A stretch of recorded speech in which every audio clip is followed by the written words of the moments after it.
नमस्कार दोस्तों, आपका बहुत बहुत स्वागत है आपके अपने YouTube channel Rahul exam race पे। दोस्तों, आज मैं आप लोग के लिए एनसीएल परीक्षा से संबंधित मॉडल पेपर की दूसरी वीडियो लेकर आया हूं, जो कि आप लोग के लिए एनसीएल परीक्षा में बहुत ही हेल्पफुल साबित होने वाली है। दोस्तों, question exam point of view से काफ़ी इंपॉर्टेंट है, इसलिए आप लोग इन क्वेश्चनों को ध्यान से सॉल्व कीजिएगा और लास्ट में मुझे अपना स्कोर जरूर शेयर कीजिएगा। दोस्तों, अगर चैनल पर नए हैं तो चैनल सब्सक्राइब जरूर कर लीजिएगा और साइड में दिख रहे बेल आइकन को प्रेस करना बिल्कुल भी ना भूलें, ताकि आने वाली नई वीडियो नोटिफिकेशन आप तक सबसे पहले पहुँच सके। तो चलिए दोस्तों, चलते हैं क्वेश्चन की ओर, देखते हैं आज के महत्वपूर्ण प्रश्न क्या है।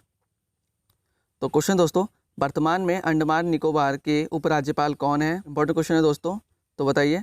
ऑप्शन है मनोज सिन्हा, एडमिरल DK जोशी, अनिल बैजल, राधा कृष्णन माथुर। तो बताइए फ्रेंड्स, यहाँ पर आप लोगों का सही आंसर होगा option number 2, admiral DK Joshi. ठीक है दोस्तों, जो एडमिरल देवेंद्र कुमार जोशी हैं वह वर्तमान में अंडमान निकोबार के उपराज्यपाल हैं। चलिए बढ़ते अगले प्रश्न की ओर। प्रश्न है, निम्न में से किस राज्य ने कर्मभूमि पोर्टल लॉन्च किया है? तो ऑप्शन है दोस्तों तमिलनाडु, पश्चिम बंगाल, गुजरात, आंध्र प्रदेश। तो बताइए फ्रेंड्स, किसने कर्मभूमि पोर्टल लॉन्च किया है? तो दोस्तों यहाँ पर आंसर आप लोगों को सही होगा ऑप्शन नंबर 2, पश्चिम बंगाल ने। ठीक है दोस्तों, पश्चिम बंगाल ने कर्मभूमि पोर्टल को लॉन्च किया है। ठीक है दोस्तों, इस पोर्टल के अंतर्गत क्या होता है दोस्तों कि लोग जो हैं आधिकारिक वेबसाइट के माध्यम से पश्चिम बंगाल की IT कंपनी से जुड़ सकते हैं और रोजगार पा सकते हैं। तो ध्यान रखिएगा। चलिए बढ़ते हैं अगले प्रश्न की ओर। प्रश्न है, किस एकमात्र भारतीय को अर्थशास्त्र में नोबेल पुरस्कार मिला था? तो ऑप्शन दोस्तों पंडित रविशंकर, प्रोफेसर अमृत सेन, NS सक्सेना, इनमें से कोई नहीं। तो बताइए फ्रेंड्स, सही आंसर क्या होगा? तो दोस्तों सही आंसर हो जाएगा आप लोग का प्रोफेसर अमृत सेन। ठीक है दोस्तों, ध्यान रखिएगा। चलिए बढ़ते हैं अगले प्रश्न की ओर। प्रश्न है, अमृतसर शहर की स्थापना निम्न में से किसने की थी? इंपॉर्टेंट क्वेश्चन है दोस्तों, ध्यान रखिएगा। ऑप्शन है गुरु गोविंद सिंह, गुरु नानक, गुरु रामदास, गुरु अंगद देव। तो यहाँ पर सही आंसर हो जाएगा आप लोगों का दोस्तों गुरु रामदास। ठीक है दोस्तों, चलिए बढ़ते हैं अगले प्रश्न की ओर। क्वेश्चन दोस्तों, किस सुल्तान ने अपनी राजधानी दिल्ली से दौलताबाद स्थानांतरित की थी? ऑप्शन है दोस्तों मोहम्मद बिन तुगलक, महमूद गजनबी, मोहम्मद गौरी, पृथ्वीराज चौहान। तो बताइए फ्रेंड्स, कौन था वो? तो दोस्तों मोहम्मद बिन तुगलक। आप लोग का ऑप्शन नंबर 1 सही हो जाएगा, ध्यान रखिएगा। चलिए बढ़ते हैं अगले प्रश्न की ओर। प्रश्न है, निम्न में से आज़ाद हिंद फौज के संस्थापक कौन थे? तो दोस्तों ऑप्शन है सुभाष चंद्र बोस, रासबिहारी बोस, मोहम्मद अली जिन्ना, इनमें से कोई नहीं। तो इंपॉर्टेंट क्वेश्चन है दोस्तों, तो बताइए कौन थे? तो ऑप्शन नंबर 2 आप लोग का सही हो जाएगा, रासबिहारी बोस। जो रासबिहारी बोस है दोस्तों आज़ाद हिंद फौज के संस्थापक थे। चलिए बढ़ते हैं अगले प्रश्न की ओर, देखते हैं अगला प्रश्न क्या है। प्रश्न दोस्तों, निम्न में से राजीव गांधी किसान न्याय योजना किस राज्य सरकार की है? तो ऑप्शन दोस्तों उत्तर प्रदेश, छत्तीसगढ़, मध्य प्रदेश, उड़ीसा। तो बताइए किस राज्य सरकार की है दोस्तों? 2 सही हो जाएगा। ठीक है दोस्तों, छत्तीसगढ़ की है। दोस्तों इस योजना के अंतर्गत छत्तीसगढ़ के CM भूपेश बघेल द्वारा 19 लाख किसानों को लाभ अर्जित किया जाएगा। ठीक है दोस्तों, इस योजना के तहत 5700 करोड़ खर्च करेगी सरकार। ठीक है, ये ध्यान रखिएगा आप लोग। चलिए बढ़ते हैं अगले प्रश्न की ओर। प्रश्न है, निम्न में से खेल दिवस कब मनाया जाता है? तो दोस्तों ऑप्शन है 26 अगस्त, 22 अप्रैल, 29 अगस्त, 26 अप्रैल। तो बताइए फ्रेंड्स, सही ऑप्शन कौन सा होगा इसमें से? खेल दिवस कब मनाया जाता है? तो दोस्तों यहाँ पर ऑप्शन नंबर 3, 29 अगस्त को खेल दिवस मनाया जाता है। ठीक है दोस्तों, ध्यान रखिएगा। चलिए बढ़ते हैं अगले प्रश्न की ओर। प्रश्न है, माई एक्सपेरिमेंट विद ट्रुथ नामक प्रसिद्ध पुस्तक किसकी है? तो दोस्तों ऑप्शन है जवाहरलाल नेहरू, महात्मा गांधी, डॉक्टर S राधाकृष्णन, अरविंद घोष। तो बताइए फ्रेंड्स, किसकी है प्रसिद्ध पुस्तक? तो यहाँ पर ऑप्शन नंबर आप लोग का 2 सही हो जाएगा, महात्मा गांधी जी की। ठीक है, ध्यान रखिएगा। चलिए बढ़ते हैं अगले प्रश्न की ओर, देखते हैं अगला प्रश्न क्या है। प्रश्न दोस्तों, निम्न में से कौन सी ग्रंथि इंसुलिन स्रावित करती है? तो ऑप्शन है दोस्तों थायराइड ग्रंथि, अग्नाशय ग्रंथि, पिट्यूटरी ग्रंथि, अधिवृक्क ग्रंथि। तो बताइए फ्रेंड्स, कौन सी ग्रंथि है जो इंसुलिन स्रावित करती है? तो यहाँ पर आप लोग का ऑप्शन नंबर 2 सही हो जाएगा, अग्नाशय ग्रंथि। ठीक है, ध्यान रखिएगा। चलिए बढ़ते हैं अगले प्रश्न की ओर। दोस्तों question exam point of view से काफ़ी इंपॉर्टेंट है, इसलिए आप लोग इन प्रश्नों को ध्यान से पढ़िएगा। तो प्रश्न दोस्तों, किस संस्थान ने नाविक GPS उपग्रह के लिए भारतीय रिसीवर चिप ध्रुव विकसित किया है? तो बताइए फ्रेंड्स, ऑप्शन है IIT Roorkee, IIT Delhi, IIT Bombay, इनमें से कोई नहीं। तो यहाँ पर आप लोगों का सही आंसर हो जाएगा दोस्तों IIT बॉम्बे, ऑप्शन नंबर 3। ठीक है दोस्तों, ध्यान रखिएगा। दोस्तों जो ये चिप है, इस चिप का प्रयोग देश के स्थानों और मार्गों को खोजने के लिए स्मार्टफोन और नेविगेशन उपकरणों में किया जाएगा। ठीक है, ये भी ध्यान रखिएगा। चलिए बढ़ते अगले प्रश्न की ओर। प्रश्न है, हाल ही में उत्तर प्रदेश के किस हवाई अड्डे को अंतर्राष्ट्रीय हवाई अड्डा घोषित किया गया है? ऑप्शन है बरेली हवाई अड्डा, कल्याणपुरी हवाई अड्डा, कुशीनगर हवाई अड्डा, जेवर हवाई अड्डा। तो बताइए फ्रेंड्स, यहाँ पर ऑप्शन नंबर कौन सही होगा आप लोग का? तो दोस्तों ऑप्शन नंबर 3 कुशीनगर हवाई अड्डा को अंतर्राष्ट्रीय हवाई अड्डा घोषित किया गया है। ठीक है, चलिए बढ़ते हैं अगले प्रश्न की ओर। देखते हैं अगला प्रश्न क्या है। प्रश्न दोस्तों, रोवर्स कप किस खेल में विजेता टीम को दिया जाता है? तो दोस्तों ऑप्शन है हॉकी, क्रिकेट, बास्केटबॉल, फुटबॉल। तो बताइए फ्रेंड्स, रोवर्स कप जो होता है वो किस खेल में दिया जाता है? सही आंसर हो जाएगा आप लोगों का यहाँ पर ऑप्शन नंबर 4 फुटबॉल में। ठीक है, ध्यान रखिएगा। चलिए बढ़ते हैं अगले प्रश्न की ओर। प्रश्न है, क्रिकेट का प्रथम विश्व कप निम्न में से कब आयोजित हुआ था? तो इंपॉर्टेंट क्वेश्चन है दोस्तों। तो ऑप्शन है दोस्तों 1975, 1986, 1875, 1985। तो बताइए दोस्तों किस वर्ष हुआ था? तो ऑप्शन नंबर 1 1975 ईस्वी में क्रिकेट का प्रथम विश्व कप आयोजित किया गया था। और दोस्तों ये कहाँ किया गया था? तो याद रखिएगा इंग्लैंड में किया गया था। ठीक है दोस्तों, चलिए बढ़ते हैं अगले प्रश्न की ओर। प्रश्न है, समझौता एक्सप्रेस ट्रेन किन दो देशों के बीच चलती है? तो ऑप्शन है दोस्तों भारत बांग्लादेश, भारत पाकिस्तान, भारत चीन, इनमें से कोई नहीं। तो यहाँ पर दोस्तों आप लोग का ऑप्शन सही हो जाएगा भारत और पाकिस्तान। ठीक है दोस्तों, चलिए बढ़ते हैं अगले प्रश्न की ओर। प्रश्न है, भारत में अंतिम टेलीग्राम कब भेजा गया था? तो इंपॉर्टेंट क्वेश्चन है दोस्तों, ध्यान रखिएगा। ऑप्शन है 17 जुलाई 2013, 21 जून 2013, 14 जुलाई 2013, 15 सितंबर 2014। तो बताइए फ्रेंड्स, अंतिम टेलीग्राम कब भेजा गया था? तो दोस्तों ऑप्शन नंबर 3 14 जुलाई 2013 को अंतिम टेलीग्राम भेजा गया था। ठीक है, चलिए बढ़ते अगले प्रश्न की ओर। देखते हैं अगला प्रश्न क्या है। प्रश्न दोस्तों, भारतीय स्टेट बैंक की अध्यक्षता के रूप में नियुक्त पहली महिला कौन थी? तो दोस्तों क्वेश्चन है अन्ना चांडी, अरुंधति भट्टाचार्य, सुष्मिता यादव, इनमें से कोई नहीं। तो बताइए फ्रेंड्स कौन थी? तो यहाँ पर आप लोग का सही आंसर हो जाएगा दोस्तों ऑप्शन नंबर 2 अरुंधति भट्टाचार्य। ठीक है दोस्तों, चलिए बढ़ते हैं अगले प्रश्न की ओर। दोस्तों क्वेश्चन है, mount Everest is dash highest peak. दोस्तों यहाँ पर सुटेबल आर्टिकल बताना है हमें, क्या आएगा? तो दोस्तों क्या आएगा?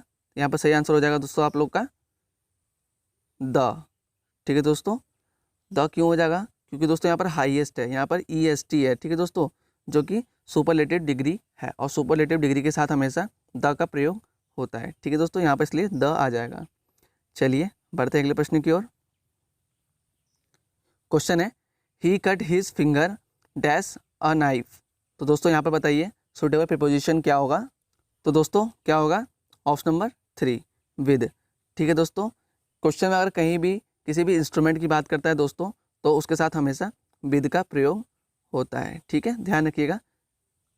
चलिए बढ़ते हैं अगले प्रश्न की ओर। क्वेश्चन है, फाइंड करेक्ट स्पेलिंग। तो बताइए दोस्तों इसमें से करेक्ट स्पेलिंग क्या है एक्सेलरेट की? तो बताइए दोस्तों कौन सी है करेक्ट स्पेलिंग? तो यहाँ पर ऑप्शन नंबर 3। ठीक है दोस्तों, एक्सेलरेट की करेक्ट स्पेलिंग ये है। चलिए बढ़ते हैं अगले प्रश्न की ओर। तो दोस्तों क्वेश्चन है, डिलिजेंट मीन एस। यहाँ पर डिलिजेंट का मतलब क्या है दोस्तों? तो ऑप्शन है दोस्तों परिश्रमी, न्याय संगत, साहसी, इनमें से कोई नहीं। तो बताइए फ्रेंड्स डिलिजेंट का मतलब क्या है यहाँ पर? तो दोस्तों ऑप्शन नंबर 1 आप लोग का यहाँ सही हो जाएगा परिश्रमी। ठीक है दोस्तों, डिलिजेंट को परिश्रमी कहा जाता है। चलिए बढ़ते अगले प्रश्न की ओर, ध्यान रखिएगा। अगला प्रश्न दोस्तों, केंद्रीय माध्यमिक शिक्षा परिषद CBSE का मुख्यालय कहाँ स्थित है? तो इम्पॉर्टेंट क्वेश्चन दोस्तों ये। तो ऑप्शन है मुंबई, कोलकाता, न्यू दिल्ली, इनमें से कोई नहीं। तो बताइए फ्रेंड्स CBSE का मुख्यालय कहाँ स्थित है? तो दोस्तों न्यू दिल्ली में। ठीक है, ध्यान रखिएगा CBSE का मुख्यालय न्यू दिल्ली में स्थित है। और CBSE जो है दोस्तों इसका फाउंडेशन कब हुआ था, इसका गठन कब हुआ था? तो 1962 ईस्वी में। ठीक है, ध्यान रखिएगा। और इस समय वर्तमान में इसके चेयरमैन कौन है दोस्तों? तो मनोज आहूजा। ठीक है दोस्तों, मनोज आहूजा। ठीक है, ध्यान रखिएगा। चलिए बढ़ते हैं अगले प्रश्न की ओर। प्रश्न है, अंतर्राष्ट्रीय महिला दिवस निम्न में से कब मनाया जाता है? तो दोस्तों ऑप्शन है 8 मई, 16 मार्च, 3 अप्रैल, 8 मार्च। तो बताइए फ्रेंड्स, अंतर्राष्ट्रीय महिला दिवस कब मनाया जाता है? तो दोस्तों ऑप्शन नंबर 4, 8 मार्च को अंतर्राष्ट्रीय महिला दिवस मनाया जाता है। चलिए बढ़ते हैं अगले प्रश्न की ओर। दोस्तों क्वेश्चन है, नंबर सीरीज का क्वेश्चन है ये। तो यहाँ पर दे रखा है दोस्तों 7, 12, 22, 42 और 82। ठीक है, यहाँ पर दे रखा है दोस्तों। हम यहाँ पर देखते हैं, यहाँ पर डिफरेंस देख लेते हैं, इनके बीच में डिफरेंस कितना है। तो 7 से 12 के बीच में डिफरेंस कितना है दोस्तों? 5 का है। 12 से 22 के बीच में डिफरेंस कितना है दोस्तों? 10 का है। और 22 से 42 के बीच में डिफरेंस कितना है दोस्तों? 20 का है। और 42 से 82 के बीच में डिफरेंस कितना है दोस्तों? 40 का है। ठीक है दोस्तों, तो दोस्तों हम यहाँ देख सकते हैं कि यहाँ पर क्या हो रहा है, 5 × 2 10 हो रहा है। ठीक है दोस्तों, और 10 × 2 20 हो रहा है दोस्तों। 20 दूनी 40 हो रहा है। ठीक है, ऐसे यहाँ कर लेते हैं, 40 दूनी कितना है दोस्तों? 80 हो रहा है। ठीक है, और 82 और 80 कितने हो जाएंगे दोस्तों? यहाँ पर आप लोग के 162। ठीक है दोस्तों, तो प्रश्न चिन्ह के स्थान पर क्या आएगा दोस्तों? 162, जो कि हमारा ऑप्शन नंबर 2 बिल्कुल सही रहेगा। ठीक है, चलिए बढ़ते हैं अगले प्रश्न की ओर। पेस मेकर का संबंध निम्न में से शरीर के किस भाग से है? तो दोस्तों ऑप्शन है आँख, यकृत, हृदय, इनमें से कोई नहीं। तो बताइए फ्रेंड्स, पेस मेकर का संबंध शरीर के किस भाग से है? तो दोस्तों यहाँ पर सही आंसर हो जाएगा आप लोग का ऑप्शन नंबर 3, हृदय। ठीक है, ध्यान रखिएगा। अगला प्रश्न दोस्तों, निम्न में से कार्बन का सर्वाधिक शुद्ध रूप क्या होता है? तो दोस्तों ऑप्शन है ग्रेफाइट, हीरा, कोयला, चारकोल। क्वेश्चन आप लोग को कई बार देखने को मिला होगा एग्जाम में, तो ये इंपॉर्टेंट है, ध्यान रखिएगा। तो दोस्तों आप लोग को पता भी होगा इसका आंसर क्या है, तो हीरा। ठीक है, चलिए बढ़ते हैं अगले प्रश्न की ओर। प्रश्न दोस्तों, वर्तमान में माया और छाया की आयु का अनुपात 6:5 है और अब से 15 वर्ष बाद अनुपात 9:8 में बदल जाएगा। माया की वर्तमान आयु है। तो दोस्तों हमें बताना है कि माया की वर्तमान आयु क्या है। दोस्तों यहाँ पर माया और छाया के आयु का अनुपात दे रखा है। माया और छाया, इनके आयु का अनुपात कितना है दोस्तों? 6:5। ठीक है, और क्या बोल रहा है, अब से 15 वर्ष बाद अनुपात कितना हो जाएगा दोस्तों? 9:8 में बदल जाएगा। तो दोस्तों अब से की बात कर रहा है, मतलब अभी से। तो इनके आयु में दोस्तों 15 प्लस हो जाएगा और इसके आयु में भी 15 प्लस हो जाएगा। ठीक है दोस्तों, और अनुपात क्या हो जाएगा दोस्तों आयु का? 9:8 हो जाएगा दोस्तों। तो बस अब कुछ नहीं करना है, अब क्रॉस मल्टीप्लाई करेंगे, पहले इनकी फिर उसके बाद में इनकी। तो दोस्तों अब इसमें क्रॉस मल्टीप्लाई करने के बाद जो बड़ा होगा उसमें छोटे को घटा देंगे। ठीक है, तो दोस्तों 8 × 48 और 9 × 45। ठीक है, 48 में से 45 घटाएंगे दोस्तों, कितना बचेगा? 3। ठीक है, जो 3 है दोस्तों उसका अनुपात किसके बराबर हो जाएगा? 15 अट्ठे 120 और 15 निमा 135। ठीक है दोस्तों, 135 में से 120 घटाएंगे दोस्तों, कितना बचेगा हमारा? 15। ठीक है, अब हम काट देंगे इसको, 3 पंजे 15। दोस्तों यहाँ पर एक अनुपात बराबर कितना आ रहा है दोस्तों? 5 आ रहा है। ठीक है, तो अब हमें क्या बताना है दोस्तों? माया की वर्तमान आयु बतानी है। तो दोस्तों हमारे क्या है, ये आधार अनुपात है। ठीक है दोस्तों, हमारा आधार अनुपात ये है 6:5। इसमें से अब क्या करेंगे, माया का आयु का अनुपात क्या है दोस्तों? 6 है। तो क्या करेंगे, हम 6 को 5 से गुणा कर देंगे, तो क्या हो जाएगा, ये वर्तमान आयु निकल जाएगी किसकी? माया की। 6 पंजे 30। ठीक है, तो जो माया की वर्तमान आयु है दोस्तों 30 वर्ष है, जो कि ऑप्शन नंबर हमारा 3 है। चलिए बढ़ते हैं अगले प्रश्न की ओर। भारत में रेल का आरंभ निम्न में से कब हुआ था? तो दोस्तों इंपॉर्टेंट क्वेश्चन है। तो ऑप्शन दोस्तों 1857, 1853, 1764, 1950। तो बताइए फ्रेंड्स, भारत में रेल का आरंभ कब हुआ था? तो दोस्तों यहाँ पर ऑप्शन नंबर आप लोग का पहला सही हो जाएगा। 1857 ईस्वी में भारत में रेल का आरंभ हुआ था। ठीक है, ध्यान रखिएगा। और दोस्तों यहाँ पर एक क्वेश्चन और बनता है, भारतीय रेल का राष्ट्रीयकरण कब हुआ था? तो दोस्तों ये भी ध्यान रखिएगा, 1950 ईस्वी में भारतीय रेल का राष्ट्रीयकरण हुआ था। चलिए बढ़ते हैं अगले प्रश्न की ओर। अगला प्रश्न है, निम्न में से संयुक्त राष्ट्र संघ का मुख्यालय कहाँ स्थित है? तो दोस्तों ये भी इंपॉर्टेंट क्वेश्चन है, ध्यान रखिएगा। ऑप्शन है जर्मनी, फ्रांस, न्यूयॉर्क, कनाडा। तो बताइए फ्रेंड्स, संयुक्त राष्ट्र संघ का मुख्यालय कहाँ स्थित है? तो दोस्तों यहाँ पर आप लोगों को सही आंसर हो जाएगा ऑप्शन नंबर 3, न्यूयॉर्क में। ठीक है दोस्तों, यहाँ से एक प्रश्न और बनता है कि वर्तमान में संयुक्त राष्ट्र संघ के महासचिव कौन है? तो दोस्तों एंटोनियो गुटेरस। ठीक है, ध्यान रखिएगा। चलिए बढ़ते हैं अगले प्रश्न की ओर। प्रश्न दोस्तों, एक व्यक्ति ए से बी तक एक समान गति 12 किलोमीटर प्रति घंटा से जाता है तथा 4 किलोमीटर प्रति घंटा से वापस प्रारंभ बिंदु तक लौटता है, तो दोस्तों कुल यात्रा में उसकी औसत गति किलोमीटर प्रति घंटा में बताइए। दोस्तों यहाँ पर हमें औसत गति निकालनी है। इसका फॉर्मूला क्या हो जाएगा औसत गति का? सिंपल सा फॉर्मूला है 2 into x into y upon में एक्स प्लस वाई। ये हमारा औसत गति का फॉर्मूला हो जाएगा। बस इस फॉर्मूले में हमें वैल्यू पुट करनी है, ठीक है। 2 इंटू एक्स क्या हो जाएगा दोस्तों हमारा 12 इंटू वाई क्या हो जाएगा दोस्तों हमारा 4 अपॉन में एक्स प्लस वाई 12 प्लस 4, ठीक है दोस्तों, कितना हो जाएगा 16 हो जाएगा। बस अब कुछ नहीं करना, काट देना है इसको, 2 अट्ठे 16, ठीक है, 4 दूनी 8 और 2 से ये 6 बार में जाएगा, ठीक है दोस्तों। तो जो हमारा औसत गति है दोस्तों वो कितना निकलेगा 6 किलोमीटर प्रति घंटा, जो कि हमारा ऑप्शन नंबर 2 सही है, ध्यान रखिएगा। चलिए बढ़ते हैं अगले प्रश्न की ओर। प्रश्न दोस्तों, सतकोसिया टाइगर रिजर्व किस राज्य में स्थित है? तो दोस्तों ऑप्शन है केरल, उड़ीसा, असम, तमिलनाडु। तो बताइए फ्रेंड्स किस राज्य में स्थित है सतकोसिया टाइगर रिजर्व? तो दोस्तों यहाँ पर ऑप्शन नंबर आप लोग का 2 सही हो जाएगा, उड़ीसा में, ठीक है। दोस्तों यहाँ से क्वेश्चन और बनता है कि उड़ीसा दिवस कब मनाया जाता है? तो दोस्तों जो उड़ीसा दिवस होता है वह 1 अप्रैल को मनाया जाता है, ठीक है दोस्तों, ध्यान रखिएगा 1 अप्रैल को उड़ीसा दिवस मनाया जाता है। चलिए बढ़ते हैं अगले प्रश्न की ओर। प्रश्न है, वर्चुअल अदालतों के लिए सुनवाई करने वाला पहला राज्य कौन सा है? तो इंपॉर्टेंट क्वेश्चन है दोस्तों। तो ऑप्शन है महाराष्ट्र, उत्तर प्रदेश, उड़ीसा, छत्तीसगढ़। तो बताइए फ्रेंड्स वर्चुअल अदालत को सुनवाई करने वाला पहला राज्य कौन सा है? तो दोस्तों यहाँ पर सही आंसर हो जाएगा आप लोगों का ऑप्शन नंबर 2 उत्तर प्रदेश, ठीक है, ध्यान रखिएगा। चलिए बढ़ते हैं अगले प्रश्न की ओर। अल्फ़ाबेट सीरीज का क्वेश्चन है दोस्तों, यहाँ पर दे रखा है AZCXFU। हमें प्रश्न चिन्ह के स्थान पर बताना है कि क्या आएगा। तो दोस्तों यहाँ पर हम देख सकते हैं ABC, ठीक है दोस्तों, ए का डिफरेंस आ रहा है, CDEF, तो मतलब दो का डिफरेंस आ रहा है दोस्तों, यहाँ पर DE का डिफरेंस आ रहा है, ठीक है दोस्तों। अब यहाँ से FGHIJ 3 का डिफरेंस आएगा दोस्तों यहाँ पर, ठीक है। तो यहाँ पर क्या आ रहा है हमें J मिल रहा है, ठीक है दोस्तों। और यहाँ पर दोस्तों हम A का अपोजिट दे रखा है, C का अपोजिट दे रखा है और दोस्तों F का अपोजिट दे रखा है। तो J का A का अपोजिट क्या होता है दोस्तों Q होता है, जो कि हमारा ऑप्शन नंबर 4 सही है, ठीक है, ध्यान रखिएगा। एक बार फिर से बताता हूँ दोस्तों आप लोग को, यहाँ क्या दे रखा है A से C तक जाने में दोस्तों A का डिफरेंस है B, ठीक है। C से F पर जाने का डिफरेंस कितना दोस्तों 2 का, D और E आ रहा है, ठीक है। और F से J पर, तो दोस्तों यहाँ पर सीरीज बढ़ रही है, 1 यहाँ पर 2 और यहाँ पर 3 आएगा, ठीक है। तो यहाँ पर कितना हो जाएगा FGHI, 3 डिफरेंस बढ़ेंगे तो दोस्तों हम J पे पहुँचेंगे, ठीक है। और J का ऑपोजिट क्या होता है Q, जो कि हमारा ऑप्शन नंबर 4 सही है, ठीक है, ध्यान रखिएगा। चलिए बढ़ते हैं अगले प्रश्न की ओर। प्रश्न है, किस विटामिन की कमी के कारण खून का थक्का नहीं लगता है? तो बताइए दोस्तों किस विटामिन के कारण खून का थक्का नहीं लगता है?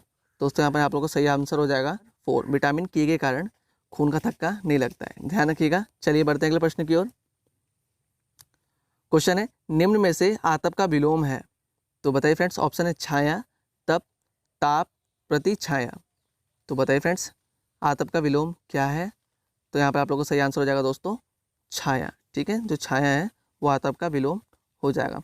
दोस्तों यहाँ पर लोग कुछ कंफ्यूज होकर यहाँ पर तप कर देते हैं, ठीक है। तो यहाँ पर आतप का मतलब दोस्तों यह है कि सूर्य का प्रकाश या कष्ट देने वाला गर्मी, धूप, जिसका विलोम क्या हो जाएगा दोस्तों छाया, ठीक है, ध्यान रखिएगा। चलिए बढ़ते हैं अगले प्रश्न की ओर। क्वेश्चन है, निम्न शब्द में से कौन सा शब्द विशेषण है? तो दोस्तों ऑप्शन है सच्चा, शीतलता, नम्रता, मिठास। तो दोस्तों यहाँ पर सही आंसर क्या हो जाएगा आप लोग का सच्चा, जो सच्चा है दोस्तों वह विशेषण कहलाएगा, ठीक है यहाँ पर। चलिए बढ़ते हैं अगले प्रश्न की ओर। क्वेश्चन है, प्रख्यात में प्रयुक्त उपसर्ग है? दोस्तों ऑप्शन है प्र, त, प्रख, आत। तो यहाँ पर सही आंसर क्या हो जाएगा दोस्तों बताइए? यहाँ पर सही आंसर हो जाएगा आप लोग का ऑप्शन नंबर 1 प्र, ठीक है दोस्तों। चलिए बढ़ते हैं अगले प्रश्न की ओर। क्वेश्चन दोस्तों, एक बगीचे में कुछ भैंस एवं कुछ बालक हैं। यदि जमीन पर कुल पैरों की संख्या 220 एवं कुल सिरों की संख्या 60 है तो बताइए कुल कितनी गाय हैं? दोस्तों इस क्वेश्चन का आज मैं बहुत ही बेहतरीन ट्रिक बताने वाला हूँ। बहुत ही सिंपल सा फॉर्मूला है और बहुत ही बेस्ट है। जिसको आप लोग अगर फॉलो करेंगे तो आप लोग का ये क्वेश्चन एग्जाम में एक भी नहीं छूटेगा। ठीक दोस्तों, यहाँ पर जो फॉर्मूला है वो क्या है आपको बताता हूँ मैं। 4 पैरों वाले जानवरों की संख्या, ठीक है दोस्तों, शॉर्टकट में लिख दे रहा हूँ, उसको समझ जाना आप लोग। 4 पैरों वाले जानवरों की संख्या बराबर क्या होगा दोस्तों, कुल पैरों की संख्या, कुल पैरों की संख्या बट्टे 2। ठीक है दोस्तों, और माइनस में क्या होगा, सिरों की संख्या। ठीक है, आप लोग इसको लिख लीजिएगा, यहाँ जगह कम है। तो फॉर्मूला क्या हो जाएगा दोस्तों आप लोग का, 4 पैरों वाले जानवरों की संख्या बराबर कुल पैरों की संख्या बट्टे 2 माइनस सिरों की संख्या। ठीक है, ये आप लोग का फॉर्मूला है। ठीक है, अब क्वेश्चन को देखते हैं, क्वेश्चन क्या कह रहा है दोस्तों। यहाँ पर क्वेश्चन में क्या बोल रखा है कि एक बगीचे में कुछ भैंस एवं कुछ बालक हैं, यदि जमीन पर कुल पैरों की संख्या कितनी है दोस्तों, 220 है। ठीक है दोस्तों, कुल पैरों की संख्या कितनी दे रखी है यहाँ पर, 220। ठीक है, और फॉर्मूले वाला 2 नीचे आ जाएगा, माइनस में सिरों की संख्या कितनी दोस्तों, 60 है। अब क्या करते हैं, सिंपल सा फॉर्मूला है, अब इसको हमने क्या कर दिया, रख दिया, फॉर्मूले में पुट कर दिया। अब यहाँ से 2 से हम इसको काट देते हैं, कितना बचेगा दोस्तों, यहाँ पर 2 से 110 बार में ये जाएगा। ठीक है दोस्तों, 110 में से 60 को जब घटाएंगे दोस्तों कितना बचेगा, 50। दोस्तों जो 50 है ये 4 पैर वाले जानवरों की संख्या है। ठीक है, जो कि हमारा ऑप्शन नंबर 2 सही हो जाएगा। दोस्तों अगर यहाँ पर हमसे 2 पैर वाले लोगों का संख्या पूछ लेता था तो हम क्या करते हैं, यहाँ पर सिरों की संख्या कितनी दोस्तों, 60 दे रखी है। इसका मतलब ये हुआ कि वहाँ पर जितने लोग मौजूद थे दोस्तों वो 60 लोग थे, क्योंकि जितने सिर होंगे उतने लोग होंगे। ठीक है, तो यहाँ पर सिरों की संख्या कितनी है, 60 है। अब 60 में से क्या करते दोस्तों, 4 पैर वाले संख्या को घटाए थे, तो यहाँ पर हमारा कितना हो जाता है दोस्तों, 10 बचता, जो कि हमारे 2 पैर वाले लोगों की संख्या होती है। ठीक है दोस्तों, ये ध्यान रखिएगा आप लोग, ये सिंपल सा फॉर्मूला है और बहुत ही बेस्ट ट्रिक है ये। ठीक है, इसको ध्यान रखिएगा आप लोग का एक भी प्रश्न इस टाइप का नहीं छूटेगा। चलिए बढ़ते हैं अगले प्रश्न की ओर। क्वेश्चन है दोस्तों, संविधान के किस अनुच्छेद द्वारा हिंदी को राष्ट्रीय भाषा घोषित किया गया है। तो दोस्तों ऑप्शन है अनुच्छेद 340, अनुच्छेद 343, अनुच्छेद 352, अनुच्छेद 271। तो बताइए फ्रेंड्स, किस अनुच्छेद के द्वारा हिंदी को राष्ट्रीय भाषा घोषित किया गया है। तो यहाँ पर आप लोग का ऑप्शन नंबर 2 बिल्कुल सही रहेगा, अनुच्छेद 343 के तहत। ठीक है दोस्तों, ध्यान रखिएगा, इंपॉर्टेंट क्वेश्चन है। चलिए बढ़ते हैं अगले प्रश्न की ओर। अगला प्रश्न है, किस देश की स्थलीय सीमा सर्वाधिक देशों के साथ लगती है। तो दोस्तों ऑप्शन है चीन, पाकिस्तान, बांग्लादेश, इनमें से कोई नहीं। तो बताइए फ्रेंड्स, किस देश की लगती है। तो दोस्तों ऑप्शन नंबर आप लोग का यहाँ पर पहला हो जाएगा सही, जो कि चीन है। ठीक है, चलिए बढ़ते हैं अगले प्रश्न की ओर, देखते हैं अगला प्रश्न क्या है। दोस्तों अगर वीडियो पसंद आए तो वीडियो को लाइक जरूर कर दीजिएगा, अगर चैनल पर नया है तो चैनल सब्सक्राइब करना बिल्कुल भी ना भूलें, और वीडियो को ज़्यादा से ज़्यादा शेयर करें ताकि और भी स्टूडेंट तक की वीडियो पहुँच सके और उनकी भी तैयारी हो सके। तो दोस्तों क्वेश्चन है, 150 रुपये में 30 वस्तु बेचने पर एक दुकानदार को 25% हानि होती है। ऐसे ही 30 वस्तुओं को 20% लाभ कमाने के लिए कितने रुपए का बेचना पड़ेगा। तो दोस्तों बहुत ही सिंपल सा क्वेश्चन है, इसका एक सिंपल सा फॉर्मूला बताऊंगा आप लोग को। ठीक है, तो फॉर्मूला क्या है दोस्तों आप लोग का, यहाँ पर रुपए बटे वस्तु, ठीक है दोस्तों, गुणा परसेंटेज, जोड़कर या घटाकर। ठीक है, बराबर क्या हो जाएगा दोस्तों, वही फॉर्मूला, रुपए बटे वस्तु की संख्या गुणा परसेंटेज, जोड़कर या घटाकर। ठीक है दोस्तों, ये आप लोग का फॉर्मूला हो जाएगा, इसको नोट डाउन कर लीजिए। फिर क्वेश्चन करते हैं दोस्तों, आप क्वेश्चन को सॉल्व करते हैं। क्वेश्चन क्या बोल रहा है, यहाँ पर दे रखा है दोस्तों, 150 रुपये में 30 वस्तु बेचने पर एक दुकानदार को 25% हानि होता है। ठीक है दोस्तों, यहाँ पर कितने रुपये में, 150 रुपये में, बटे वस्तु कितने दोस्तों 30 है, गुणा परसेंटेज में क्या है दोस्तों 25% की हानि हो रही है। तो आप लोगों को मैंने दोस्तों बता रखा है, अगर परसेंटेज की बात हो तो हमेशा 100 को आप लोग एज्यूम करके चलिएगा, 100 को मान के चलिएगा। तो जब यहाँ 25% की हानि होगी तो दोस्तों क्या करना है, 100 में से 25 को घटाएंगे तो यहाँ बचेगा हमारा 75। ठीक है, जो कि किसके बराबर होगा, रुपए। ठीक है दोस्तों, हमें रुपए निकालना है, बटे वस्तु कितनी दोस्तों 30 है, गुणा अब क्या बोल रहा है 20% का लाभ। ठीक है दोस्तों, 20% का लाभ बोल रहा है तो मतलब 100 में 20 को ऐड कर देंगे तो दोस्तों कितना हो जाएगा 120%। ठीक है, अब 120% को हम यहाँ पर लिख देते हैं। अब दोस्तों अब बस सिंपल सा है, काट देते हैं इसको। यहाँ पर 75 दूनी कितना हो जाएगा दोस्तों 150 हो जाएगा। अब 2 से 30 को काट दें दोस्तों, कितना हो जाएगा 15 बार जाएगा। ठीक है, अब क्या करते हैं, ये दोस्तों यहाँ पर बराबर का चिन्ह है तो हम यहाँ डायरेक्ट नीचे से नीचे वाली संख्या को काट सकते हैं, अपना टाइम बचाइए यहाँ से। तो 15 दूनी 30। ठीक है दोस्तों, अब क्या बचा, रुपए है दोस्तों, जो ये वाला रुपए है इसको हम इस साइड ले आएंगे, रुपए बराबर अब कितना हो जाएगा दोस्तों 12 दूनी 24। ठीक है दोस्तों, 240 रुपये।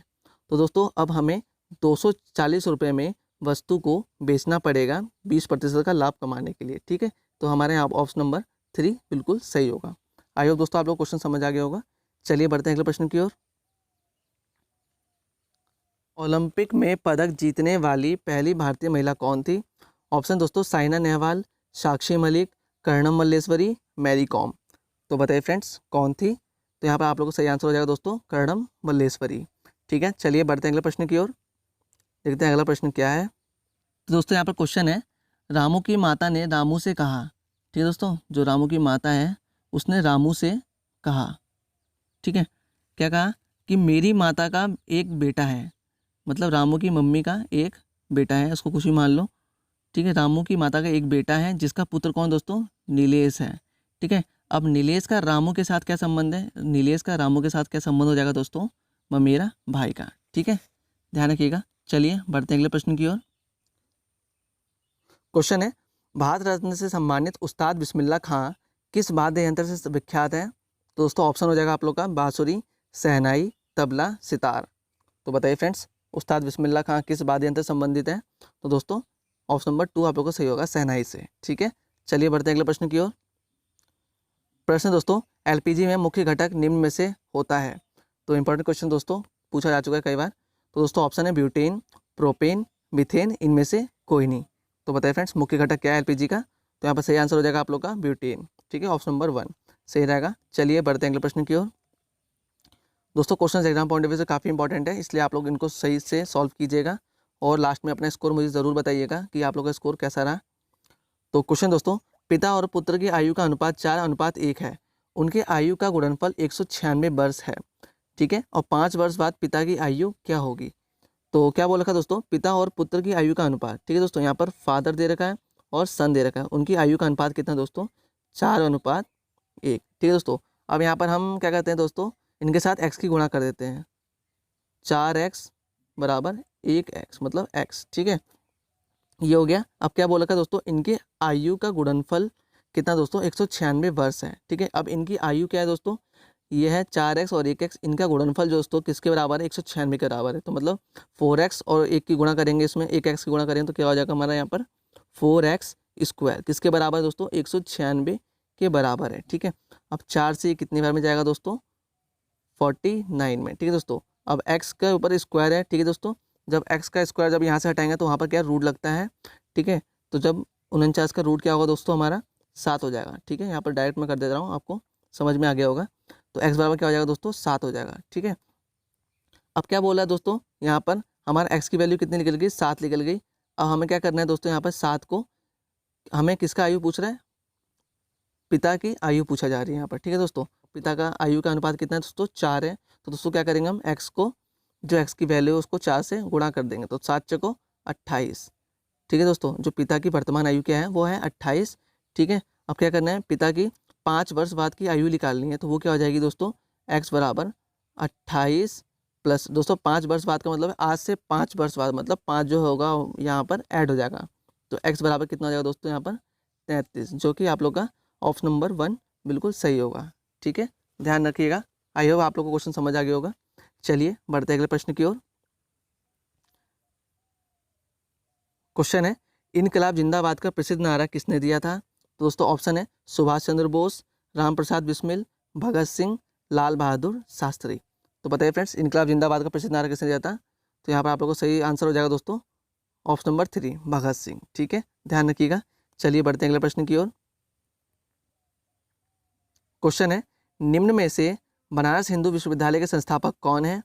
तो दोस्तों ऑप्शन है स्वामी रामभद्राचार्य, मदन मोहन मालवीय, दयानंद सरस्वती, डॉक्टर सर्वपल्ली राधाकृष्णन। तो बताइए फ्रेंड्स बनारस हिंदू विश्वविद्यालय के संस्थापक कौन है? दोस्तों यहाँ पर सही आंसर हो जाएगा आप लोग का ऑप्शन नंबर 2 मदन मोहन मालवीय। चलिए बढ़ते हैं अगले प्रश्न की ओर।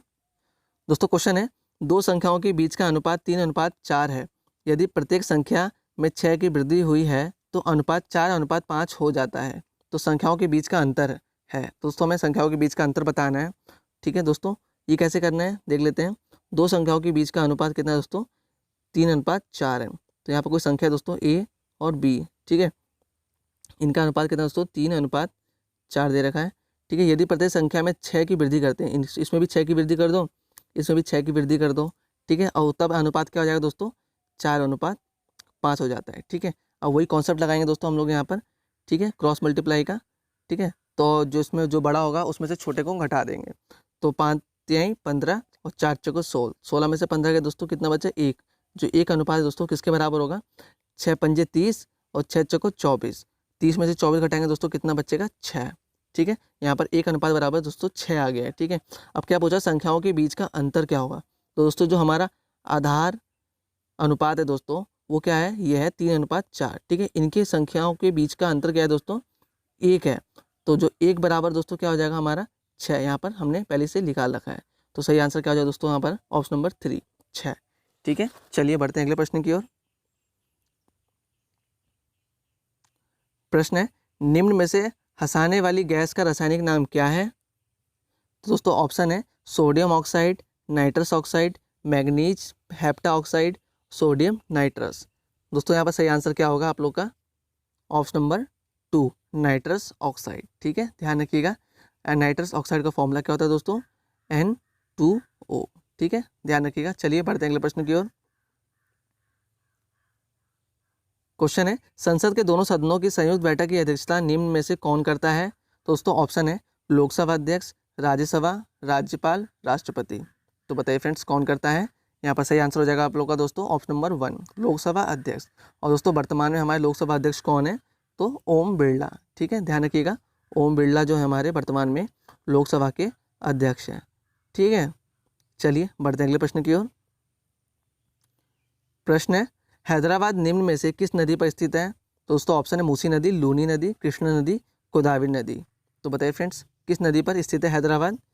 तो यहाँ पर सही आंसर हो जाएगा आप लोगों को दोस्तों मूसी नदी। ठीक है, ध्यान रखिएगा, इंपॉर्टेंट क्वेश्चन है। चलिए बढ़ते हैं अगले प्रश्न की ओर। प्रश्न दोस्तों, क्षेत्रफल की दृष्टि से सबसे बड़ा राज्य कौन सा है। तो दोस्तों ऑप्शन है यहाँ पर उत्तर प्रदेश, राजस्थान, मध्य प्रदेश, महाराष्ट्र। तो बताइए फ्रेंड्स क्षेत्रफल की दृष्टि से सबसे बड़ा राज्य कौन सा है। तो दोस्तों यहाँ पर ऑप्शन नंबर आप लोग का 2 से हो जाएगा। ठीक है, राजस्थान जो है क्षेत्रफल की दृष्टि से सबसे बड़ा राज्य कहलाता है दोस्तों। और जनसंख्या की दृष्टि से सबसे बड़ा राज्य कौन सा है दोस्तों, उत्तर प्रदेश। ये भी ध्यान रखिएगा आप लोग। चलिए बढ़ते हैं अगले प्रश्न की ओर, देखते हैं अगला प्रश्न क्या है। क्वेश्चन दोस्तों, फूलों की घाटी निम्न में से किस राज्य में स्थित है। तो दोस्तों ऑप्शन है उत्तराखंड, असम, जम्मू कश्मीर, मेघालय। तो बताइए फ्रेंड्स कहाँ स्थित है फूलों की घाटी। तो दोस्तों उत्तराखंड में स्थित है। ठीक है, ऑप्शन नंबर 1 यहाँ पर आप लोगों का सही हो जाएगा। उत्तराखंड के चमोली जिले में फूलों की घाटी स्थित है। चलिए बढ़ते हैं अगले प्रश्न की ओर। क्वेश्चन दोस्तों, निम्नलिखित में से कादंबरी के लेखक कौन है। तो दोस्तों ऑप्शन है अश्व घोष, विशाख दत्त, अबुल फजल, बाण भट्ट। तो बताइए फ्रेंड्स यहाँ पर सही आंसर क्या होगा, बाण भट्ट। ऑप्शन नंबर 4 आप लोग का यहाँ पर सही हो जाएगा। ठीक है दोस्तों, ये क्वेश्चन आ चुका है दोस्तों, इसलिए ध्यान रखिएगा आप लोग। चलिए बढ़ते अगले प्रश्न की ओर। क्वेश्चन दोस्तों, मझगांव डॉकयार्ड लिमिटेड का मुख्यालय निम्न में से कहाँ स्थित है। तो इंपॉर्टेंट क्वेश्चन दोस्तों, ऑप्शन है विशाखापट्टनम, कोलकाता, मुंबई, कांडला। तो बताइए फ्रेंड्स मझगांव डॉकयार्ड लिमिटेड कहाँ स्थित है। यहाँ पर सही आंसर हो जाएगा दोस्तों आप लोग का ऑप्शन नंबर 3, मुंबई में स्थित है। ठीक है, ध्यान रखिएगा। चलिए बढ़ते अगले प्रश्न की ओर। उससे क्वेश्चंस आप लोग के लिए बहुत ही हेल्पफुल होने वाले हैं, इसलिए एक भी क्वेश्चन को स्किप मत कीजिएगा आप लोग, और इन क्वेश्चनों को ध्यान से पढ़िएगा। तो क्वेश्चन दोस्तों, मानव शरीर में कितनी पेशियां होती हैं। तो दोस्तों ऑप्शन है 539, 240, 639, 632। तो बताइए फ्रेंड्स मानव शरीर में कितनी पेशियां होती हैं। तो यहाँ पर सही आंसर हो जाएगा दोस्तों आप लोग का ऑप्शन नंबर 3। ठीक है, 639 पेशियां होती हैं। चलिए बढ़ते अगले प्रश्न की ओर, देखते हैं अगला प्रश्न क्या है। तो दोस्तों प्रश्न है, निम्न में से मानव शरीर की सबसे बड़ी ग्रंथि कौन सी है। तो दोस्तों ऑप्शन है पिट्यूटरी, थायराइड, यकृत, अग्नाशय। तो बताइए फ्रेंड्स यहाँ पर आप लोग सही आंसर हो जाएगा दोस्तों ऑप्शन नंबर 3, यकृत। ठीक है, ध्यान रखिएगा। चलिए बढ़ते हैं अगले प्रश्न की ओर। प्रश्न है, यूनेस्को द्वारा कलिंग पुरस्कार किस क्षेत्र में दिया जाता है। तो दोस्तों ऑप्शन है साहित्य के क्षेत्र में, विज्ञान के क्षेत्र में, भौतिकी के क्षेत्र में, चिकित्सा के क्षेत्र में। तो बताइए फ्रेंड्स किस क्षेत्र में यूनेस्को द्वारा कलिंग पुरस्कार दिया जाता है। तो यहाँ पर आप लोग का ऑप्शन नंबर 2 बिल्कुल सही होगा, विज्ञान के क्षेत्र में दिया जाता है कलिंग पुरस्कार। ध्यान रखिएगा। चलिए बढ़ते हैं अगले प्रश्न की ओर। दोस्तों अगर आप लोग इन क्वेश्चनों की पीडीएफ चाहते हैं तो आप लोग हमारे टेलीग्राम चैनल से जुड़ सकते हैं। टेलीग्राम का लिंक मैं डिस्क्रिप्शन बॉक्स में डाल दूंगा, जहाँ से आप लोग जाकर टेलीग्राम को ज्वाइन कर सकते हैं। तो दोस्तों क्वेश्चन है, मोटर वाहन अधिनियम 1988 का विस्तार कहाँ है। तो ऑप्शन दोस्तों सभी केंद्र शासित प्रदेश पर, सभी राज्यों में, संपूर्ण भारत पर, इनमें से कोई नहीं। तो बताइए फ्रेंड्स तो दोस्तों कहाँ पर है मोटर वाहन अधिनियम 1988 का विस्तार। संपूर्ण भारत में। ठीक है दोस्तों, ऑप्शन नंबर 3 यहाँ पर आप लोग का सही हो जाएगा। चलिए बढ़ते हैं अगले प्रश्न की ओर।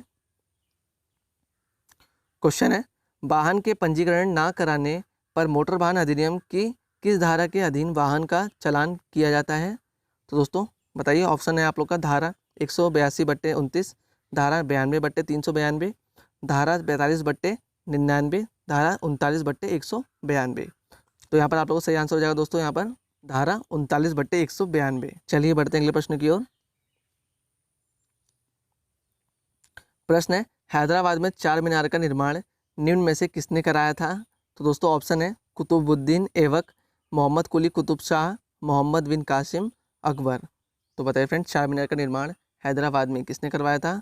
तो यहाँ पर आप लोग को सही आंसर हो जाएगा दोस्तों मोहम्मद कुली कुतुब शाह ने। ठीक है दोस्तों, यहाँ पर ऑप्शन नंबर आप लोग का बिल्कुल सही रहेगा 2। जो चार मीनार है वह मूसी नदी के पूर्वी तट पर निर्मित किया गया है। ठीक है, ये ध्यान रखिएगा आप लोग साथ साथ। चलिए बढ़ते हैं अगले प्रश्न की ओर। क्वेश्चन है दोस्तों, निम्न में से श्रीलंका का पुराना नाम क्या है? ऑप्शन है सियोल, शांति योगा, सिलोन, इनमें से कोई नहीं। तो बताइए फ्रेंड्स, श्रीलंका का पुराना नाम क्या है? तो यहाँ पर ऑप्शन नंबर आप लोग का कौन सा होगा दोस्तों? ऑप्शन नंबर 3 सिलोन आप लोग का सही हो जाएगा। श्रीलंका का पुराना नाम क्या है? सिलोन, ध्यान रखिएगा। और श्रीलंका की राजधानी क्या है दोस्तों? जयवर्धनपुरा कोट्टे। ठीक है, ये भी ध्यान रखिएगा। चलिए बढ़ते हैं अगले प्रश्न की ओर। प्रश्न दोस्तों, ठहराव रेखा सड़क पर किस रंग में लगाई जाती है?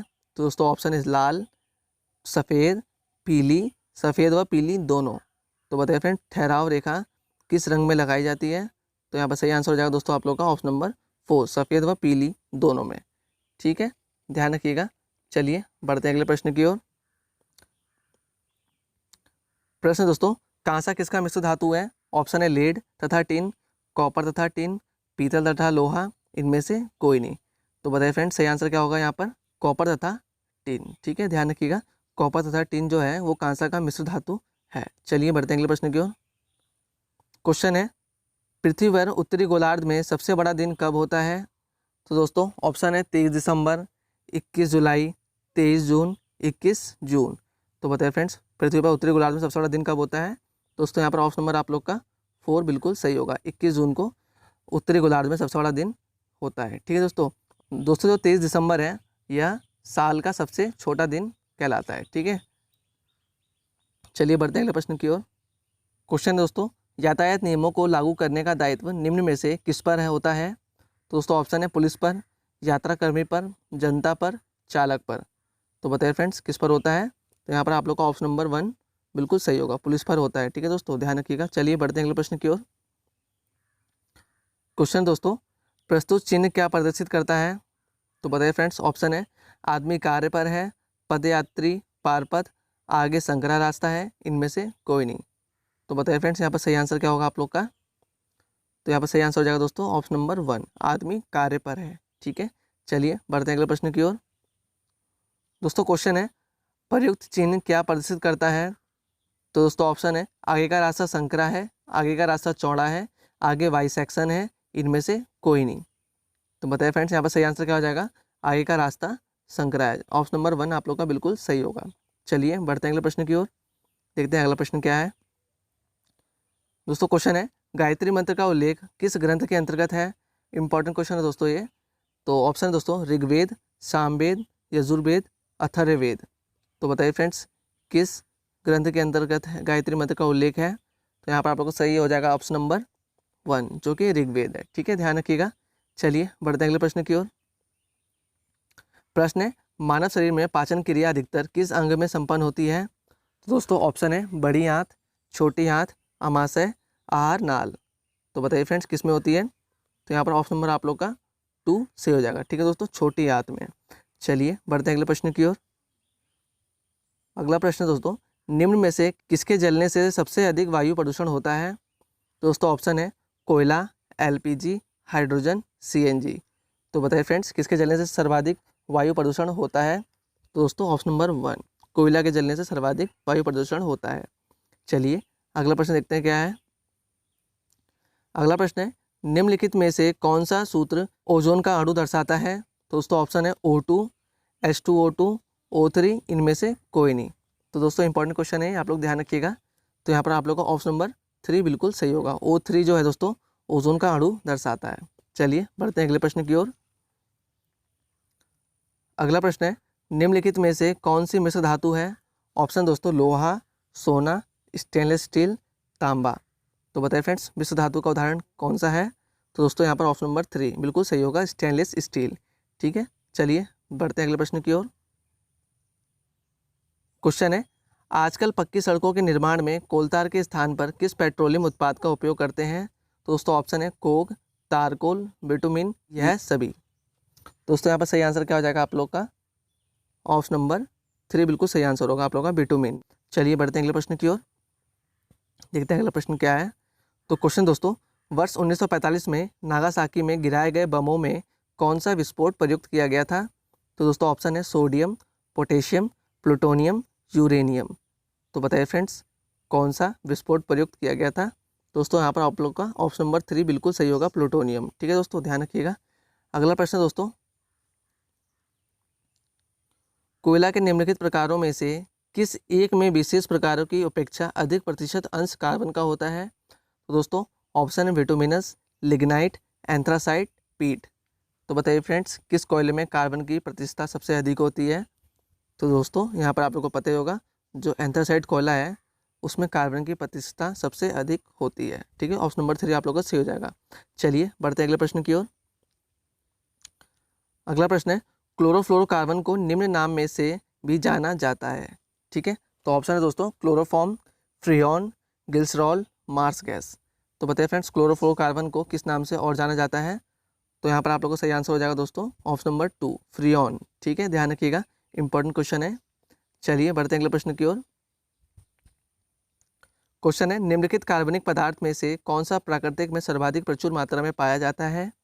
तो ऑप्शन दोस्तों ग्लूकोज, सेल्यूलोज, फ्रक्टोज, सुक्रोज।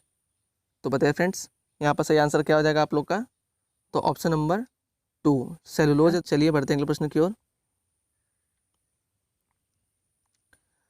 प्रश्न है, निम्नलिखित में से कौन सी गैस वायुमंडल का अंग नहीं है? तो दोस्तों ऑप्शन है नाइट्रोजन, हीलियम, क्लोरीन, इनमें से कोई नहीं।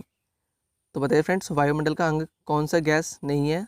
तो यहाँ पर आप लोगों को सही आंसर हो जाएगा दोस्तों ऑप्शन नंबर 3 क्लोरीन जो है वो वायुमंडल का अंग नहीं है। चलिए बढ़ते हैं अगले प्रश्न की ओर। क्वेश्चन है, यूरोप के खेल का मैदान निम्न में से किस देश को कहा जाता है? तो दोस्तों इंपॉर्टेंट क्वेश्चन है बहुत ही है, तो ध्यान रखिएगा आप लोग। ऑप्शन है नीदरलैंड, स्विट्जरलैंड, फिनलैंड, स्कॉटलैंड। तो बताइए फ्रेंड्स यहाँ पर सही आंसर क्या होगा आप लोग का? तो यहाँ पर सही आंसर हो जाएगा आप लोग का ऑप्शन नंबर 2 स्विट्जरलैंड को यूरोप के खेल का मैदान कहा जाता है। ठीक है दोस्तों, चलिए बढ़ते हैं अगले प्रश्न की ओर। प्रश्न है, इरुला जनजाति भारत के किस राज्य में पाई जाती है? तो दोस्तों ऑप्शन है असम, तमिलनाडु, केरल, मणिपुर। तो बताइए फ्रेंड्स भारत के किस राज्य में इरुला जनजाति पाई जाती है? तो यहाँ पर आप लोगों को सही आंसर हो जाएगा दोस्तों केरल में। ठीक है, ध्यान रखिएगा केरल में इरुला जनजाति पाई जाती है। बढ़ते हैं अगले प्रश्न की ओर। प्रश्न है, सिविल सेवा प्रतियोगिता शुरू करने वाला पहला देश कौन सा है? तो दोस्तों ऑप्शन है संयुक्त राज्य अमेरिका, चीन, जापान, भारत। तो बताइए फ्रेंड्स यहाँ पर सही आंसर क्या हो जाएगा आप लोग का? ऑप्शन नंबर 2 चीन जो है सिविल सेवा प्रतियोगिता शुरू करने वाला पहला देश है। चलिए बढ़ते हैं अगले प्रश्न की ओर। क्वेश्चन है दोस्तों, स्काउटिंग की स्थापना निम्न में से किसने की थी? तो दोस्तों ऑप्शन है Baden Powell, Surendranath Banerjee, doctor Hedgewar, Lala Hardayal. तो बताइए फ्रेंड्स कौन है जिन्होंने स्काउटिंग की स्थापना की थी? तो यहाँ पर आप लोगों का सही आंसर हो जाएगा दोस्तों ऑप्शन नंबर 1 बेडेन पावेल ने। ठीक है, ध्यान रखिएगा। चलिए बढ़ते हैं अगले प्रश्न की ओर। प्रश्न है, सुभाष चंद्र बोस को नेताजी की उपाधि निम्न में से किसने दी थी? तो दोस्तों ऑप्शन है रविंद्रनाथ टैगोर, महात्मा गांधी, महाराजा खेतड़ी, एडोल्फ हिटलर। तो बताइए फ्रेंड्स सुभाष चंद्र बोस को किसने दिया था नेताजी की उपाधि? तो यहाँ पर आप लोग को सही आंसर हो जाएगा दोस्तों एडोल्फ हिटलर। ऑप्शन नंबर 4 आप लोग का बिल्कुल सही हो जाएगा। ठीक है, चलिए बढ़ते हैं अगले प्रश्न की ओर। अगला प्रश्न दोस्तों, आयरलैंड की राजधानी निम्न में से कौन सी है? तो दोस्तों ऑप्शन दे रखे हैं यहाँ पर डबलिन, बेरूत, जकार्ता, माले। तो बताइए फ्रेंड्स आयरलैंड की राजधानी क्या है इनमें से? तो यहाँ पर आप लोगों को सही आंसर हो जाएगा दोस्तों ऑप्शन नंबर 1 डबलिन। ठीक है, ध्यान रखिएगा। चलिए बढ़ते हैं अगले प्रश्न की ओर। अगला प्रश्न दे रखा दोस्तों, भारत में सर्वाधिक वनों का राज्य कौन सा कहलाता है? तो दोस्तों बताइए। तो ऑप्शन दे रखे हैं यहाँ पर मेघालय, मध्य प्रदेश, असम, सिक्किम। तो बताइए फ्रेंड्स यहाँ पर सही आंसर क्या हो जाएगा? Option number 2। ठीक है दोस्तों, मध्य प्रदेश भारत में सर्वाधिक वनों वाला राज्य कहलाता है। ठीक है, चलिए बढ़ते हैं अगले प्रश्न की ओर। प्रश्न दोस्तों, हॉकी का जादूगर निम्न में से किस खिलाड़ी को कहा जाता है? तो दोस्तों इंपॉर्टेंट क्वेश्चन है दोस्तों, तो बताइए। ऑप्शन है रूप सिंह, ध्यानचंद, बलवीर सिंह, अजीत पाल सिंह। यहाँ पर आप लोगों को सही आंसर हो जाएगा दोस्तों, ऑप्शन नंबर 2, ध्यानचंद को हॉकी का जादूगर कहा जाता है। चलिए बढ़ते हैं अगले प्रश्न की ओर, देखते हैं अगला प्रश्न क्या है। दोस्तों क्वेश्चन है, निम्न में से भारत का प्रथम प्रक्षेपास्त्र कौन सा है? तो दोस्तों ऑप्शन है अग्नि, नाग, पिनाका, ब्रह्मोस। तो बताइए फ्रेंड्स, भारत का पहला प्रक्षेपास्त्र कौन सा है? तो यहाँ पर आप लोग का ऑप्शन नंबर 1 बिल्कुल सही होगा। ठीक है, अग्नि जो है भारत का प्रथम प्रक्षेपास्त्र है। चलिए अगला प्रश्न देखते हैं क्या है। क्वेश्चन है, इनमें से कौन सी नदी सिंगरौली जिले से होकर गुजरती है? तो दोस्तों ऑप्शन दे रखा है नीचे, रेणुका नदी, लूनी नदी, लोहित नदी, सोन नदी। तो यहाँ पर आप लोगों को सही आंसर क्या होगा दोस्तों, बताइए। ऑप्शन नंबर 1, जो रेणुका नदी है दोस्तों वो सिंगरौली जिले से होकर गुजरती है, ध्यान रखिएगा। चलिए बढ़ते हैं अगले प्रश्न की ओर। प्रश्न दोस्तों, निम्न में से प्रायद्वीपीय भारत की सबसे लंबी नदी कौन सी है? तो दोस्तों यहाँ पर ऑप्शन दे रखे हैं, नर्मदा नदी, ताप्ती नदी, कावेरी नदी, गोदावरी नदी। तो दोस्तों बताइए, प्रायद्वीपीय भारत की सबसे लंबी नदी कौन सी है? तो यहाँ पर आप लोगों को सही आंसर हो जाएगा दोस्तों, गोदावरी नदी। ठीक है, ऑप्शन नंबर 4 आप लोगों का सही आंसर होगा। चलिए बढ़ते हैं अगले प्रश्न की ओर। क्वेश्चन है, निम्नलिखित में से किसे हर्मिट ऑफ शिमला कहा जाता है? तो बताइए फ्रेंड्स, ऑप्शन है व्योमेश चंद्र बनर्जी, A.O. ह्यूम, महादेव गोविंद रनाडे, आचार्य केशव चंद्र। ठीक है दोस्तों, तो सही आंसर होगा आप लोग का ऑप्शन नंबर 2, A.O. ह्यूम। ठीक है, ध्यान रखिएगा, A.O. ह्यूम को हर्मिट ऑफ शिमला के नाम से जाना जाता है। चलिए अगला प्रश्न देखते हैं क्या है। क्वेश्चन है, मुख्यमंत्री कृषक दुर्घटना कल्याण योजना किस राज्य सरकार ने शुरू किया था? दोस्तों ऑप्शन है मध्य प्रदेश, उत्तर प्रदेश, सिक्किम, छत्तीसगढ़। दोस्तों यहाँ पर सही आंसर होगा आप लोगों का ऑप्शन नंबर 2, उत्तर प्रदेश ने मुख्यमंत्री कृषक दुर्घटना कल्याण योजना शुरू किया था। चलिए बढ़ते हैं अगले प्रश्न की ओर, देखते हैं अगला प्रश्न क्या है। दोस्तों क्वेश्चन है, निम्नलिखित में से कौन एक वायुमंडल के ओजोन परत की मोटाई नापने वाली इकाई है? तो दोस्तों ऑप्शन है नॉट, डॉप्सन, पोवाज, मैक्सवेल। तो बताइए फ्रेंड्स, यहाँ पर सही आंसर क्या होगा आप लोग का? तो ऑप्शन नंबर 2, डॉप्सन। ठीक है दोस्तों, डॉप्सन। दोस्तों डॉप्सन है वह ओजोन परत की मोटाई नापने की इकाई है। ठीक है, ध्यान रखिएगा। चलिए बढ़ते हैं अगले प्रश्न की ओर। क्वेश्चन है, भारतीय रिजर्व बैंक RBI का मुख्यालय कहाँ स्थित है? तो इंपॉर्टेंट क्वेश्चन है दोस्तों, ऑप्शन है न्यू दिल्ली, मुंबई, कोलकाता, इनमें से कोई नहीं। तो बताइए फ्रेंड्स, RBI का मुख्यालय कहाँ स्थित है? तो यहाँ पर सही आंसर हो जाएगा दोस्तों आप लोग का यहाँ पर ऑप्शन नंबर 2, मुंबई में। ठीक है दोस्तों, यहाँ पर जो RBI है उसकी स्थापना कब की गई थी? तो याद रखिएगा 1 अप्रैल 1935 ईस्वी में। ठीक है दोस्तों, 1935 ईस्वी में किया गया था। चलिए बढ़ते हैं अगले प्रश्न की ओर।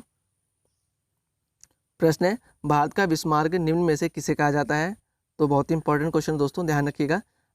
ऑप्शन है दोस्तों चित्तरंजन दास, सरदार वल्लभ भाई पटेल, गोपाल कृष्ण गोखले, देवेंद्र नाथ ठाकुर। तो बताइए फ्रेंड्स, भारत का विस्मार्ग किन्हें कहा जाता है? तो यहाँ पर सही आंसर होगा दोस्तों आप लोग का ऑप्शन नंबर 2, सरदार वल्लभ भाई पटेल को। ठीक है, चलिए बढ़ते हैं अगले प्रश्न की ओर। क्वेश्चन दोस्तों, प्रकाश संश्लेषण की क्रिया में प्रकाश ऊर्जा बदलती है। दोस्तों ऑप्शन है ऊष्मीय ऊर्जा में, रासायनिक ऊर्जा में, विद्युत ऊर्जा में, ध्वनि ऊर्जा में। तो बताइए फ्रेंड्स, किस में बदलती है? तो यहाँ पर सही आंसर क्या होगा दोस्तों आप लोग का ऑप्शन नंबर 2, रासायनिक ऊर्जा में परिवर्तित होती है। ठीक है दोस्तों, चलिए बढ़ते हैं अगले प्रश्न की ओर, देखते हैं अगला प्रश्न क्या है। दोस्तों क्वेश्चन है, भूदान आंदोलन के प्रवर्तक कौन थे? तो ऑप्शन दोस्तों रास बिहारी बोस, अली बंधु, विनोबा भावे, खान अब्दुल गफ्फार खान। तो बताइए यहाँ पर सही आंसर क्या होगा? Option number 3, Vinoba Bhave. ठीक है दोस्तों, विनोबा भावे जो है भूदान आंदोलन के प्रवर्तक थे। चलिए अगला प्रश्न देखते हैं क्या है। दोस्तों अगर वीडियो पसंद आए तो वीडियो को लाइक जरूर कर दीजिएगा और वीडियो को ज़्यादा से ज़्यादा शेयर करें और एक प्यार से कमेंट करके मुझे ज़रूर बताएं कि वीडियो कैसी लगी। दोस्तों क्वेश्चन है, कोयला नगरी के नाम से किस शहर को जाना जाता है?